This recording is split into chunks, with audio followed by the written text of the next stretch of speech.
ការកំណត់គោលដៅគឺជាបំណងប្រាថ្នាដ៏ជាក់លាក់មួយបំណងប្រាថ្នាគឺជាកត្តាជំរុញចិត្តដ៏សំខាន់គឺជាកម្លាំងពន្យុះចិត្តដ៏មិនចេះរីងស្ងួតវាគឺជាកម្លាំងដែលមានឥទ្ធិពលដែលជំរុញឲ្យយើងទៅដល់គោលដៅការកំណត់គោលដៅគឺជាជំនឿអ្នកត្រូវតែជឿដោយអត់ងាករេជឿដោយគ្មានការសង្ស័យថាអ្នកមានសមត្ថភាពដើម្បីសម្រេចភាពល្អប្រសើរនៅក្នុងជីវិតដូច្នេះហើយចូលកំណត់គោលដៅដែលពិបាកប៉ុន្តែវាអាចคล้ายទៅជាការពិតបាននៅពេលអ្នកមានគោលដៅសរសេរនៅលើសៀវភៅសរសេរនៅលើក្រដាសហើយបំពេញសេចក្តីលម្អិត detail ឲ្យបានគ្រប់គ្រាន់តាមដែលអ្នកចង់បានបើសិនបើអ្នកមិនសរសេរគោលដៅរបស់អ្នកដាក់នៅលើក្រដាសនោះទេវានឹងមិនមែនជាគោលដៅទេវាគ្រាន់តែជាបំណងប្រាថ្នាច្បាស់លំប៉ុណ្ណោះគោលដៅរបស់អ្នកត្រូវតែមានភាពច្បាស់លាស់អាចបោះវែងនិងអាចសម្រេចបានកុំធ្វើអ្វីដែលហួសពីភាពចាក់ស្ដែងវាទៅជ្រៀងរវើរវាយហើយការដែលមាន deadline ថ្ងៃផុតកំណត់គឺរឹតតែល្អដែលស្នើអ្នកសម្រេចចិត្តឲ្យច្បាស់ថាតើគោលដៅនោះវាត្រូវបញ្ចប់នៅថ្ងៃណាម្ល៉េះហើយបានជាគេឲ្យមានគោលដៅរយៈពេលខ្លីគោលដៅរយៈពេលមធ្យមនិងគោលដៅរយៈពេលវែងជាដើមការស្វែងរកឧបសគ្គដែលអ្នកត្រូវកំចាត់វាចោលអ្នកក៏នឹងឃើញថាឧបសគ្គដែលមើលទៅហាក់ដូចជាធំនៅពេលអ្នកគិតអំពីវាក៏នឹងកាន់តែរួមតូចទៅនៅពេលអ្នកសរសេរវាអង្កត់វានៅលើក្រដាសក៏ដូចជាសរសេររឿងរ៉ាវដើម្បីត្រូវកំចាត់ចោលសរសេរ scenario ក៏ដូចជា option ដើម្បីថាតើបើជួបផ្លូវមួយអ្នកត្រូវវាងទៅណាចេញពីផ្លូវវាងហើយទៅដល់ណាទៀតដើម្បីឲ្យអ្នកកាន់តែសម្រេចវាកាន់តែលឿនឡើងការបង្កើតរូបភាពនៃគោលដៅយ៉ាងច្បាស់លាស់នៅក្នុងគំនិតគឺឈ្មោះថាអ្នកបានទទួលវានៅក្នុងចិត្តមុននឹងអ្នកទទួលវានៅក្នុងសហភាពជាក់ស្ដែងអ្នកកាន់តែជឿជាក់ទៅលើសមត្ថភាពរបស់អ្នកក៏នឹងកាន់តែទទួលបានជោគជ័យកាន់តែលឿនឡើងទៅតាមនោះដែរប្រធាចារ្យ Albert Hubbard ក៏បានមានប្រសាសន៍ថាការដែលមានវិន័យចំពោះខ្លួនឯងរាប់ថាជាគន្លឹះដ៏សំខាន់ដើម្បីគ្រប់គ្រងបង្កប់បញ្ជាខ្លួនឯងនៅពេលអ្នកមានសមត្ថភាពនៅក្នុងការដាក់វិន័យខ្លួនឯងធ្វើអ្វីដែលអ្នកសម្រេចចិត្តធ្វើកាន់តែច្រើនប៉ុណ្ណានោះបើទោះបីជាអ្នកចូលចិត្តឬក៏មិនចូលចិត្តក៏ដោយអ្នកក៏នឹងមានអារម្មណ៍វិជ្ជមាននិងប្រកបទៅដោយថាមពលដ៏ខ្លាំងក្លាដែរការដែលអ្នកមានទម្លាប់នៅក្នុងការគ្រប់គ្រងខ្លួនឯងនេះវាមិនត្រឹមតែជាគុណសម្បត្តិដ៏ល្អប្រសើរប៉ុណ្ណោះទេវាគឺជាគុណធម៌ដ៏សំខាន់ដែលយើងមានចំពោះខ្លួនឯងក៏ដូចជាមនុស្សនៅជុំវិញខ្លួនដែរទម្លាប់នៃការមានវិន័យចំពោះខ្លួនឯងគឺវាមានភាពបដិកលាគ្នាទៅនឹងច្បាប់នៃការគ្រប់គ្រងដែលយើងធ្លាប់និយាយអញ្ចឹងអ្នកមានអារម្មណ៍ចំពោះខ្លួនឯងទៅដល់កម្រិតណាមួយលុះត្រាតែអ្នកមានអារម្មណ៍ថាអ្នកស្ថិតនៅក្នុងការគ្រប់គ្រងនៃជីវិតផ្ទាល់ខ្លួនរបស់អ្នកទាំងស្រុងគ្រប់សកម្មភាពនៃការមានវិន័យចំពោះខ្លួនឯងដែលរឹងមាំក៏ដូចជាវិន័យផ្សេងទៀតក៏រឹងមាំដូចគ្នាដែរបើវិន័យនៅក្នុងខ្លួនទន់ខ្សោយវិន័យផ្សេងទៀតក៏ទន់ខ្សោយដូចគ្នាដែរវាប្រៀបបីដូចជាដំណើរការនៃការហាត់ប្រាណសាច់ដុំក៏យ៉ាងដូចនោះឯង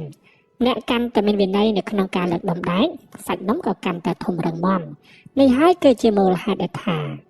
បុគ្គលឆ្នើមដែលមានជីវិតប្រកបទៅដោយតុល្យភាពដែលមានជីវិតល្អប្រសើររឿងសុទ្ធសឹងតែជាមនុស្សដែលមានវិន័យដ៏ខ្ជាប់ខ្ជួននៅក្នុងជីវិតទម្លាប់មួយទៀតដែលអ្នកអាចកសាងបាននៅក្នុងជីវិតប្រចាំថ្ងៃគឺថាធ្វើជាមនុស្សដែលមានគំនិតបើកទូលាយសុទិដ្ឋិនិយមមើលពិភពលោកនៅក្នុងផ្លូវវិជ្ជមានបុគ្គលសុទិដ្ឋិនិយមគេរមែងគិតពីអ្វីដែលពួកគេចង់បានក៏ដូចជាគិតវិធីសាស្ត្រនៅក្នុងការទទួលបានរបស់ទាំងអស់នោះគេគិតពីកន្លែងដែលគេទៅក៏ដូចជាវិធីសាស្ត្រដើម្បីធ្វើដំណើរទៅឲ្យដល់រាល់គំនិតដែលពួកគេគិតអំពីអ្វីដែលពួកគេចង់បានក៏រមែងតែងតែធ្វើឲ្យពួកគេមានអារម្មណ៍រីករាយនិងវិជ្ជមានវាក៏ជួយបង្កើនថាមពលគំនិតច្នៃប្រឌិតរបស់ពួកគេវាក៏នឹងជំរុញក៏ដូចជាលើកទឹកចិត្តឲ្យពួកគេធ្វើការនៅក្នុងកម្រិតដ៏ខ្ពស់មួយរីឯបុគ្គលទុតិយនិយមគឺគេធ្វើផ្ទុយពីនេះពួកគេគិតនឹងនិយាយពីអ្វីដែលពួកគេមិនចង់បានពួកគេគិតពីមនុស្សដែលពួកគេមិនចូលចិត្តបញ្ហាដែលពួកគេកំពុងប្រឈមអតីតកាលដែលមិនល្អជាដើមជាពិសេសពួកគេរមែងគិតទៅដល់មនុស្សដែលត្រូវស្ដីបន្ទោសទៅដល់បញ្ហានៅពេលដែលជួបមុខមីភ័យអាសន្នគេច្រើនតែទម្លាក់បន្ទុកនេះទៅកាន់អ្នកដទៃជាដើមនៅពេលអ្នកមានទម្លាប់នៅក្នុងធ្វើជាមនុស្សគំនិតសុទិដ្ឋិនិយមទៅដោយជាមនុស្សដែលមានអរិយាប័ត្រវិជ្ជមានគឺវាធ្វើឲ្យអ្នកកាន់តែមានអារម្មណ៍ល្អជីវិតរបស់អ្នកកាន់តែរលូនឡើងទៅតាមនោះដែរចូលទទួលខុសត្រូវឲ្យបានខ្ពស់ចំពោះខ្លួនឯងឲ្យបានប្រសើរជាងអ្នកដទៃដែលគេគិតអំពីយើងបើអ្នកជាមនុស្សដែលមានគំនិតសុទិដ្ឋិនិយមច្រើនប៉ុណ្ណាចិត្តនិងរាងកាយរបស់អ្នកក៏នឹងរឹងមាំក្លៀវក្លាច្រើនប៉ុណ្ណោះដែរហើយជាលទ្ធផល អ្នកក៏នឹងមានកម្រិតនៃធម៌ពើខ្ពស់ហើយឆាប់មានកម្លាំងឡើងវិញនៅក្នុងពេលដែលអ្នកមានអារម្មណ៍ថាបាក់ទឹកចិត្តជាដើមបុគ្គលដែលសាងទម្លាប់នៃគំនិតសុទិដ្ឋិនិយមដោយការដាក់វិន័យខ្លួនឯងនៅក្នុងការរក្សាគំនិតក៏ដូចជាពាក្យសម្ដីទៅលើអ្វីដែលពួកគេចង់បានហើយកុំគិតអ្វីដែលពួកគេមិនចង់បានអ្នកត្រូវខ្លាយទៅជាបុគ្គលសុទិដ្ឋិនិយមដែលផ្ដោតទៅលើសកម្មភាពដែលអ្នកអាចធ្វើដោយភ្លាមៗដើម្បីសម្រេចគោលបំណងដ៏សំខាន់បំផុតចំពោះខ្លួនឯងអ្នកត្រូវធ្វើជាមនុស្សមមាញឹកនៅក្នុងការធ្វើដំណើរឆ្ពោះទៅរកការសម្រេចគោលដៅក៏ដូចជាវត្ថុបំណងដ៏ជាក់លាក់ចំពោះខ្លួនឯងដែរដូចជាបំណងមួយដែលគេនិយាយថាសេចក្តីសុខគឺជាការសម្រេចបាននៃគោលដៅជាបន្តបន្ទាប់នៅពេលអ្នកធ្វើការរាល់វិនាទីពី1ម៉ោងទៅ1ម៉ោងពី1ថ្ងៃទៅ1ថ្ងៃនៅក្នុងការឆ្ពោះទៅសម្រេចអ្វីមួយដែលមានតម្លៃក៏ដូចជាសំខាន់បំផុតសម្រាប់ខ្លួនឯងខួរក្បាលរបស់អ្នកវានឹងបញ្ចេញនូវសារធាតុ endorphin ដែលសារធាតុនេះគឺជួយអ្នកមានអារម្មណ៍ល្អនិងគំនិតច្នៃប្រឌិតខ្ពស់ជាដើមអារម្មណ៍វិជ្ជមាននេះប្រៀបដូចជារង្វាន់មួយដែលជួយជំរុញឲ្យអ្នកក៏ដូចជាបង្កើតនូវកម្លាំងបញ្ញុះចិត្តដើម្បីឲ្យអ្នកបន្តឆ្ពោះទៅរកទិសដៅនៃក្តីសម័យក្តីសុបិនដោយមិនឈប់ឈរឡើយនៅក្នុងជីវិតនេះបុគ្គលដែលមានគំនិតសុទិដ្ឋិនិយមគឺគេមានរបៀបគិតខុសពីមនុស្សទុតិដ្ឋិនិយមគេមានទំនោរទៅរកការគិតដែលល្អការគិតបែបរីកចម្រើនការគិតបែបស្ថាបនាខ្លួនឯងទម្លាប់នេះវាបានคล้ายទៅជាទម្លាប់នៃការគិតក៏ដូចជាទម្លាប់នៃការប្រព្រឹត្តដែលរញច្រានគេឆ្ពោះទៅរកអ្វីដែលជាកម្មវត្ថុក៏ដូចជាបំណងបងប្រាថ្នាដ៏មុតមមនៅក្នុងជីវិតនៅពេលអ្នកបង្កើតទម្លាប់នៃការគិតនៅក្នុងផ្លូវល្អគ្រប់ពេលអ្នកនឹងคล้ายទៅជាមនុស្សថ្មីមិនខាននេះគឺជាទម្លាប់នៃសុខភាពផ្លូវចិត្តមួយដែលមិនគួរកបីមើលរំលងទេប្រសិនបើអ្នកឧស្សាហ៍ទៅក្លឹបហាត់ប្រាណហើយហាត់ប្រាណជាមួយនឹងឧបករណ៍ទាំងនោះជាប្រចាំអ្នកក៏នឹងមានរាងកាយមាំមួនមិនខានវាដូចគ្នាទៅនឹងសុខភាពផ្លូវចិត្តដែរការគិតវិជ្ជមានសុទិដ្ឋិនិយមគឺចិត្តធ្វើឲ្យចិត្តរបស់អ្នកមានសភាពស្រស់ថ្លាល្អជាដើមនោះបុគ្គលសុទិដ្ឋិនិយមគឺជាបុគ្គលដែលបង្កើតទម្លាប់នៃការគិតនៅក្នុងអធ្យាស្រ័យដែលបង្កើតចេញពីការរិះរកដើម្បីសេចក្តីចម្រើននៅក្នុងជីវិតដំណើរការនៅក្នុងការគិតនេះហើយគឺថាអ្នកប្រើគំនិតរបស់អ្នកចេញពីស្ថានភាពបច្ចុប្បន្នហើយនឹកគិតរូបភាពស្រមើស្រមៃទៅដល់អនាគតដ៏ល្អឥតខ្ចោះសម្រាប់ខ្លួនឯងជីវិតចំនួនជួញប្រែលក់ចេញទិញចូលជាដើមពេលនោះអ្នកក៏នឹងឃើញថាទស្សនវិជ្ជាគ្រប់ផ្នែកនៅក្នុងជីវិតរាប់ចាប់តាំងតែជីវិតការងារជីវិតគ្រួសារហិរញ្ញវត្ថុវាកាន់តែមានភាពរលូនទៅព្រមគ្នាតែម្ដងមិនមែនថាយើងមិនឲ្យតម្លៃទៅលើបច្ចុប្បន្នភាពទេក៏ប៉ុន្តែការគិតដែលមានផែនការគិតផ្ដោតទៅលើបច្ចុប្បន្នភាពគឺជារឿងសំខាន់មួយក៏ប៉ុន្តែការដែលមានចក្ខុវិស័យវែងឆ្ងាយចំពោះផែនការ5ឆ្នាំ10ឆ្នាំទៅមុខរឹតតែមានភាពសំខាន់ណាស់ដែរនៅក្នុងជីវិតបើអ្នកច្បាស់លាស់ចំពោះលទ្ធផលដែលអ្នកចង់សម្រេចនាពេលអនាគតប៉ុណ្ណាអ្នកនឹងធ្វើការសម្រេចចិត្តបានកាន់តែល្អប្រសើរនិងត្រឹមត្រូវនៅក្នុងគ្រាបច្ចុប្បន្នក៏ដូច្នោះដែរនៅពេលអ្នកអនុវត្តការគិតនៅក្នុងឧត្តមគតិវែងឆ្ងាយអ្នកក៏នឹងឃើញខ្លួនឯងកំណត់គោលដៅក៏ដូចជាលំដាប់មុនក្រោយនៅក្នុងជីវិតបានកាន់តែល្អទៅតាមនោះដែរការផ្ដោតគំនិតទៅលើគោលដៅគឺជាគុណសម្បត្តិក៏ដូចជាវិធីគិតទី2ដែលបានអនុវត្តដោយបុគ្គលសុទិដ្ឋិនិយមបុគ្គលដែលមានជីវិតល្អប្រសើរជាច្រើនបុគ្គលជោគជ័យគឺគេបង្កើតទម្លាប់នៃការធ្វើផែនការយុទ្ធសាស្ត្រផ្ទាល់ខ្លួនដែលពួកគេមើលឃើញថាវាអាចទៅរួចនិងអាចសម្រេចបានមិនមែនចេះតែស្រមើស្រមៃប្រព្រឹត្តប្រដាស់ទេពួកគេអង្គុយចុះហើយធ្វើបញ្ជីនៃអ្វីដែលគេចង់បានសម្រេចនៅពិតប្រាកដនៅក្នុងរយៈពេលខ្លីរយៈពេលមធ្យមនិងរយៈពេលវែងបន្តមកពួកគេក៏នឹងប្រើវិធីសាស្ត្រកំណត់គោលដៅប្រភេទជំនាញប្រកបដោយឥទ្ធិពលដើម្បីបង្កើតគម្រោងក៏ដូចជាផែនការសកម្មភាពដែលពួកគេអនុវត្តរាល់ថ្ងៃនៅពេលអ្នកបង្កើតទម្លាប់នៃការកំណត់គោលដៅក៏ដូចជាធ្វើផែនការដើម្បីជីវិតដ៏ប្រសើរវាក៏នឹងคล้ายទៅជាទម្លាប់ធម្មតាដូចជាទម្លាប់នៃការញ៉ាំបាយផឹកទឹកយ៉ាងដូច្នោះឯងនៅពេលដែលអ្នកអនុវត្តតាមដំណើរការនេះអ្នកក៏នឹងបង្កើតឱកាសនៃការសម្រេចគោលដៅបានលឿនជាងធម្មតាគោលដៅប្រៀបប្រដូចជាដៃឆោះស្របទាញឲ្យអ្នកទទួលជោគជ័យទៅលើផ្លូវដែលអ្នកកំពុងតែដើរវាគឺជាផែនទីបង្ហាញផ្លូវសម្រាប់អ្នកឆ្ពោះទៅរកជោគជ័យអ្នកនឹងមិនវង្វេងវង្វាន់ទេនៅក្នុងការដើរទៅរកក្តីស្រមៃរបស់អ្នកមានគោលដៅអ្នកឈ្មោះថាបានបំពេញផ្លូវអស់ 20-30% នៅចំពោះគោលដៅពីមុខរួចទៅហើយតែបើក៏គ្មានគោលដៅ គឺរស់នៅក្នុងជីវិតដែលរខិរខាការដែលអ្នកមានផែនការជីវិត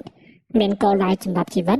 វាគឺជាចំណេញដ៏សំខាន់មួយដើម្បីភាពជោគជ័យទៅលើលក្ខណៈសម្បត្តិដ៏ប្រសើរបើទោះបីជាមិនទទួលបានជោគជ័យនៅកម្រិតលឿនតែយើងដើរទៅលើគោលដៅដែលមិនឈប់ឈរនោះយើងគឺជាមនុស្សច្បាស់លាស់មិនខានគោលដៅគឺជាស្នូលអ្វីដែលនៅសល់គឺជាការបន្ថែមម្ល៉េះហើយប្រសិនបើយើងគ្មានគោលដៅមនុស្សយើងនឹងមិនអាចឆ្ពោះទៅរកនូវភាពល្អប្រសើរនៅក្នុងជីវិតទេការផ្ដោតទៅលើការកំណត់គោលដៅក៏នឹងធ្វើឲ្យអ្នកទទួលបានជោគជ័យយ៉ាងឆាប់រហ័សយោងតាមការស្រាវជ្រាវគេថាមនុស្ស 100% គឺមានតែ 3% ទេដែលមានគោលដៅ 97% ទៀតជាមនុស្សលេះលោះណាស់បុគ្គលភាគច្រើនគឺពុំបានយល់អំពីសារៈសំខាន់នៃភាពបរាជ័យដែលបង្កប់នៅក្នុងភាពជោគជ័យយើងត្រូវតែមានសុឆន្ទៈនៅក្នុងការប្រយុទ្ធតស៊ូទៅនឹងបរាជ័យយើងនឹងគ្មានថ្ងៃដឹងអំពីសក្តានុពលភាពដ៏ពេញលេញរបស់យើងទេប្រសិនបើយើងមិនធ្លាប់បរាជ័យច្រើនដងហើយយើងរៀនអ្វីដែលចាំបាច់ដើម្បីទទួលនូវភាពជោគជ័យដ៏ធំធេងរឿងតែមួយគត់ដែលយើងមិនអាចជៀសវាងបាននៅក្នុងជីវិតគឺការផ្លាស់ប្ដូរមនុស្សភាគច្រើនក៏នឹងមានអារម្មណ៍មិនសប្បាយចិត្តចំពោះការផ្លាស់ប្ដូរព្រោះខ្លាចថាផលនៃការផ្លាស់ប្ដូរនេះក៏នឹងធ្វើឲ្យយើងកាន់តែអាក្រក់ដណ្ដាបជាងមុនគោលដៅគឺអាចជួយយើងគ្រប់គ្រងទិសដៅនៃការផ្លាស់ប្ដូរចរន្តនៅក្នុងជីវិតមនុស្សគ្រប់រូបសុទ្ធតែមានទេពកោសល្យក៏ដូចជាសមត្ថភាពមធ្យមប៉ុន្តែមនុស្សម្នាក់ក៏នឹងមានសមត្ថភាពដើម្បីទទួលបានជោគជ័យដ៏អស្ចារ្យយ៉ាងហោចណាស់ក៏នៅក្នុងទំនោរនៅក្នុងវិស័យនៅក្នុងអ្វីមួយដែរជាពិសេសនោះវាមិនអាចទៅរួចទេដែលថាយើងចូលចិត្តក៏ដូចជាឲ្យតម្លៃទៅលើខ្លួនឯងយ៉ាងពេញលេញប្រសិនបើយើងមិនដឹងថាយ៉ាងហោចណាស់មានរឿងមួយនៅក្នុងពិភពលោកដែលយើងមានសមត្ថភាពគោលដៅទី1របស់យើងគឺត្រូវតែរកឲ្យឃើញថាតែយើងអភិវឌ្ឍអាដាមភាពរបស់យើងនៅទីណាអ្នកអាចរកឃើញសក្តានុពលដ៏ល្អឥតខ្ចោះរបស់អ្នកបានដោយមើលពីអ្វីដែលអ្នកចាប់អារម្មណ៍រួមបញ្ចូលទាំងអ្វីដែលអ្នកនឹងធ្វើដោយគ្មានណាម្នាក់មកបង់ប្រាក់ឈ្នួលឲ្យអ្នកទេតែអ្នកនៅតែពោលពីធ្វើវាអ្នកតែស្រឡាញ់វានឹងហើយគេហៅថាជាគោលដៅនៅក្នុងការស្រឡាញ់អ្វីមួយច្បាប់ដីចម្ការដែលពោពេញទៅដោយត្បូងនិយាយថាអ្វីក៏ដោយដែលយើងធ្លាប់រំពឹងទុកថានឹងបានជួនកាលវាអាចនៅចិត្តដៃយើងបង្កាយនោះគឺយើងមានសមត្ថភាពលាក់បង្កប់ទុកនៅក្នុងខ្លួនយើងទាំងសមត្ថភាពទូទៅសមត្ថភាពអប់រំក៏ដូចជាកត្តាជំវិញដើម្បីឲ្យយើងដឹងអំពីសក្តានុពលដ៏ពិតប្រាកដនៅក្នុងខ្លួនវាមានរឿងរ៉ាវអំពីឧទាហរណ៍នេះដែលពោពេញទៅដោយរឿងល្អៗដោយមុននេះយើងនិយាយអំពីដីនៅក្នុងចំការត្បូងថាបរិសម្នាក់បានព្យាយាមជីកត្បូងនៅកន្លែងរបស់គាត់បានចំណាយពេលយ៉ាងយូរហើយទីបំផុតក៏នៅតែមិនអាចរកត្បូងឃើញដដែលម្ល៉េះហើយគាត់ក៏បោះបង់ដីនោះចោលហើយទៅរកដីកន្លែងថ្មីដើម្បីបន្តនៅការជីករកត្បូងម្ចាស់ថ្មីនៅពេលដែលបានមកដល់ដីក៏បានទៅរកអ្នកទស្សន៍ទាយផ្នែកខាងធរណីមាតុក៏បានឃើញថាវាមាន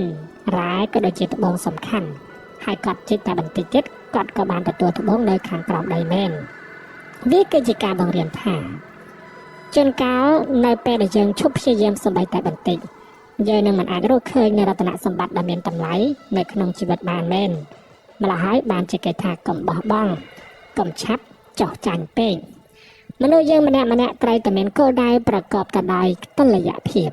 ដើម្បីឲ្យមានជីវិតតុល្យភាពយើងអាចបែងចែកអង្គន់គោលដៅរបស់យើងទៅជា3ប្រភពសំខាន់រឿងទី1គឺគោលដៅនៃការអភិវឌ្ឍខ្លួនថាតើ5ខែដំបូងនៅក្នុងឆ្នាំ2025នេះយើងប្រសើរជាង1ឆ្នាំពេញនៅក្នុងឆ្នាំ2024ទេតើរហូតដល់ដំណាច់ឆ្នាំ2025នេះយើងនឹងអភិវឌ្ឍផ្នែកណាខ្លះប្រាក់ចំណូលរបស់យើងកើនឡើងទេជំនាញវិជ្ជាជីវៈបំណិនជីវិតរបស់យើងវាប្រសើរជាងឆ្នាំចាស់ដែរទេបើអ្នកឃើញថាมันមានប្រសើរឡើងនោះគឺថាជីវិតរបស់អ្នកក៏មិនតាន់ប្រសើរណាស់ណាដែរព្រះធាចារ្យជីមរុនបានមានប្រសាសន៍ថាប្រាក់ចំណូលគឺវាកើនទៅតាមកម្រិតនៃការអភិវឌ្ឍខ្លួនប្រាក់ចំណូលកើនតាមចំណេះ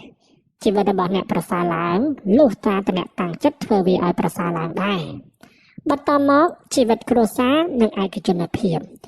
គោលដៅនេះគឺជាការត្របាញ់បញ្ចូលគ្នានៅអ្វីដែលយើងចង់បានសម្រាប់មនុស្សជាទីស្រឡាញ់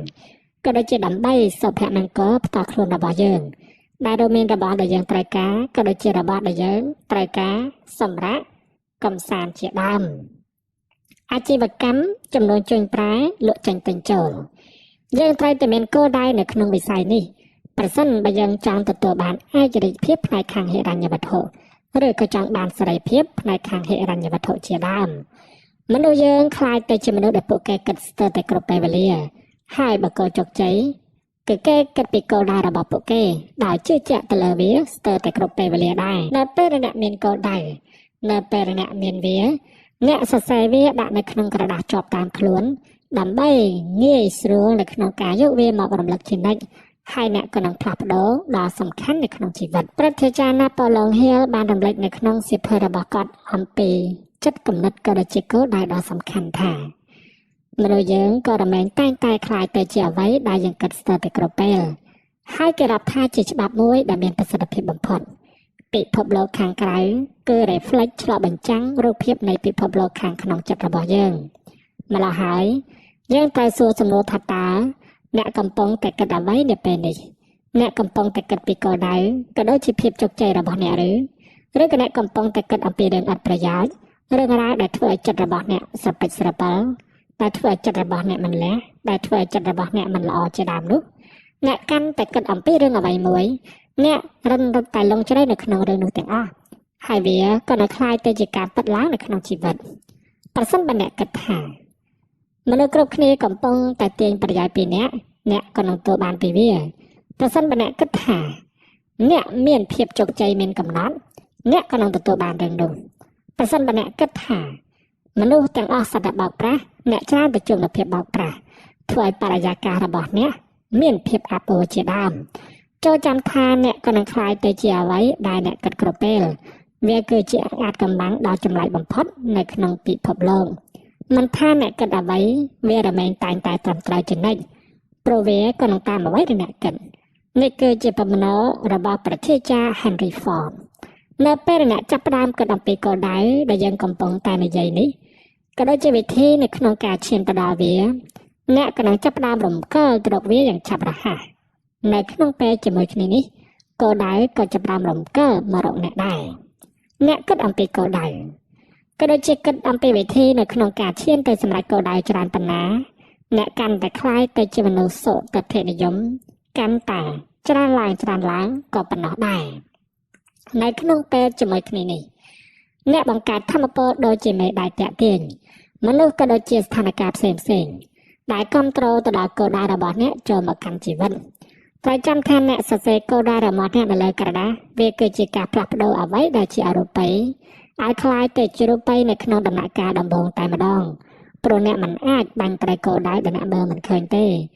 ការងាររបស់អ្នកនាគ្រីនេះអ្នកត្រូវតែសម្រេចចិត្តឲ្យបានច្បាស់លាស់ថាតើអ្នកត្រូវការអ្វីសរសេរវាចូលទៅរៀបចំផែនការឆ្ពោះទៅរកភាពជោគជ័យហើយចាត់វិធានការទៅតាមលំដាប់នៃភាពសំខាន់ការកំណត់គោលដៅគឺជាអ្វីដែលយើងសាមញ្ញជនគឺអាចរៀនបានអាចធ្វើបានវាពុំមែនជាទេពកោសល្យពិសេសដែលណាអ្នកទទួលបានឡើយនៅពេលអ្នកកំណត់គោលដៅហើយធ្វើវាឲ្យសម្រេចរាល់លើកដែលធ្វើឲ្យអ្នកកាន់តែពូកែហើយវាក៏កាន់តែកាត់បន្ថយពេលវេលានៅក្នុងការធ្វើការកាន់តែច្រើនឡើងទៅតាមនោះដែរអ្នកកាន់តែគិតអំពីគោលដៅគិតអំពីវិធីនៅក្នុងការសម្រេចគោលដៅកាន់តែច្រើនប៉ុណ្ណាអ្នកកាន់តែទៅចិត្តអ្នកកាន់តែគិតទៅនឹងគោលដៅរបស់អ្នកកាន់តែខ្លាំងឡើងប៉ុណ្ណោះដែរបើយើងសិក្សាអំពីប្រវត្តិនៃបុគ្គលឆ្នើមទាំងឡាយនៅក្នុងប្រវត្តិសាស្ត្រនៃមនុស្សជាតិពួកគេសិតសឹងតែជាបុគ្គលដែលមានឆន្ទៈដ៏មុតមមនៅក្នុងការសម្រេចទៅតាមវត្ថុបំណងដ៏ជាក់លាក់ដែលគេមានចំពោះជីវិតភាពជោគជ័យទាំងអស់គឺចាប់ផ្ដើមដោយការជ្រើសរើសគោលបំណងដ៏សំខាន់ដ៏ពិតប្រាកដមួយប្រសិនបើយើងព្យាយាមធ្វើអ្វីដើម្បីទទួលបានជោគជ័យនៅក្នុងរឿងផ្សេងព្រមគ្នាយើងក៏នឹងឃើញថាយើងនឹងធ្វើឲ្យធម៌ពលក៏ដូចជាកិច្ចខិតខំប្រឹងប្រែងរបស់យើងកាន់តែមាំទាំកាន់តែប្រសើរឡើងចូលធ្វើគោលដៅសំខាន់ឲ្យសម្រេចបន្តមកកំណត់គោលដៅទី2ទី3និងបន្តយ៉ាងងាយស្រួលដើម្បីទទួលបានជោគជ័យដើម្បីទទួលបានភាពល្អប្រសើរឡើងនៅក្នុងជីវិតការកំណត់គោលដៅគឺជាបំណងប្រាថ្នាគឺជាការជំរុញដ៏សំខាន់វាគឺជាកម្លាំងដ៏មានឥទ្ធិពលដែលជំរុញឲ្យយើងទៅដល់គោលដៅវាគឺជាជំនឿអ្នកត្រូវតែជឿដោយគ្មានការសង្ស័យថាអ្នកមានសមត្ថភាពដើម្បីសម្រេចជោគជ័យនោះដូច្នេះហើយចូលកំណត់គោលដៅដែលពិបាកប៉ុន្តែវាអាចคล้ายទៅជាការពិតការសរសេរគោលដៅដាក់នៅលើក្រដាសហើយបំពេញសេចក្តីល្បិតឲ្យបានត្រឹមត្រូវតាមដែលអ្នកចង់បានប្រសិនបើអ្នកមិនសរសេរគោលដៅរបស់អ្នកដាក់នៅលើក្រដាសទេ វានឹងប្រមែនជាគោលដៅទេវាគ្រាន់តែជាបំណងប្រាថ្នាប៉ុណ្ណោះសូមពិចារណាទៅចុះថាតើអ្នកនឹងទទួលបានប្រយោជន៍អ្វីពីការសម្រេចគោលដៅនោះចូលធ្វើបញ្ជីនៃអត្ថប្រយោជន៍ដែលអ្នកនឹងទទួលបាននៅពេលអ្នកកាន់តែសរសេរបានច្រើនអ្នកកាន់តែមានផលនៅក្នុងការសម្រេចគោលដៅកាន់តែច្រើនក៏យ៉ាងដូច្នោះដែរ